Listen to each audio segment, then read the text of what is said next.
With graphics like that, this guy must work out. How's it going, everyone? Coming to you from the shop this evening.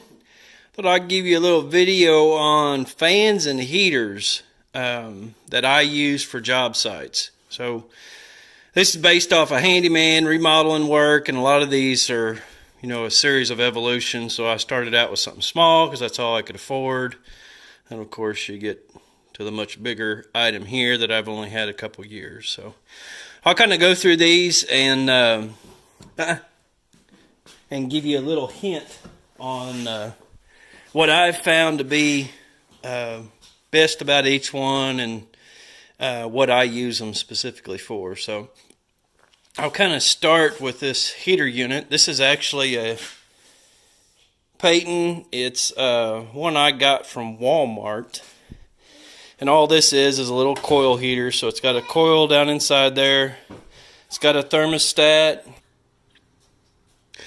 So this one is just a coil heater. Like I said, I got it at Walmart. It's good for drying. Put it on something you want to dry, drywall, you know, if you're just doing a small area, or if you're working in a really small space, it's kind of nice. I haven't really used it in quite a few years. You can tell by all the dust on it.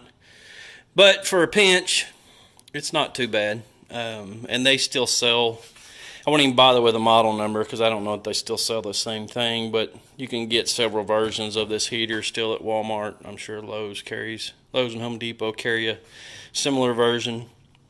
It's pretty rugged, so you don't have to worry about it beating up in the back of your truck, which is nice. There's not really any plastic on it other than the dial and the switch, which is what I usually look for, because most of the stuff I carry, like most contractor guys, is going to be beating around the back of your truck. So next one over is actually a hand-me-down. This is a DuPont fan. It's a little blower squirrel cage fan. Really good. It's probably 40 years old or 35 years old. It still works. I use it when I'm trying to move a lot of air through an area. And you can tell the ground plugs off of it. It's plastic and it's older, so it doesn't take getting beat around too good. It will chip, but there's absolutely nothing wrong with the motor on it. Still works good. It does have some auxiliary plugs on both sides. So it's a pretty good unit overall. I like it. I still use it. The auxiliary plugs are really nice. Next one over, and this is kind of in series of how I bought these or acquired them. This is a Stanley. It's another one you can tell that's been up on my shelf for a while. It did get extremely hot, which is why that is melted. It does have power switch and a temperature gauge. I think that was part of the reason it overheated. I believe that's why it melted down. It still works. It's kind of nice because you can set the temperature, and it's got a heater inside it.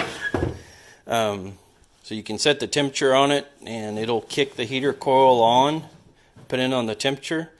I like it. It sits in the back of my workshop, which is why I don't use it very often. But I don't know that they still make this specific unit. There is the model number on it. But for small jobs, it works really nice. So the next one over is a buddy heater. And of course, this works great in the deer stand. I've got it rigged up. I bought an adapter so you can put a 35-pound tank on it. And it comes standard with a regular small tank that you can put on it. The ones you buy from Walmart or Academy or one of the sporting goods stores. So it's just a standard buddy heater. It's got a pilot light on it and an igniter, which is nice. They make several versions of these buddy heaters. Really nice when you're working in a smaller space and you need a heat source. So I use it mostly in the deer stand, but it also works on job sites. If I'm doing just a one-room remodel and I've got it partitioned off, I'll put a 35-pound tank or 20, 25, 30-pound tank on it and work. So excellent. The next one over is a blower. I just got this here recently, about a year and a half ago. I keep this with me. Most everything I've showed you so far does not go with me in my work trailer. This one actually stays in my work trailer. I don't carry it in my truck, but any big jobs, I take this with me. It's got auxiliary plugs. I think these are about $100. It puts out some serious airflow, so it's more about pushing air than cooling a certain space off. So if you're trying to dry out, something got really wet and you're trying to dry it out, this fan works excellent. It does have a timer on it. So if you're trying to dry, you've got something flooded and you're trying to set this and you're going to leave, you can set the timer so the fan will stay on for a certain amount of time. Works real good. It's made out of real hard, strong plastic. It has been beat around in the couple years I've had it. It has tilt on the back, so you can tilt it up or down.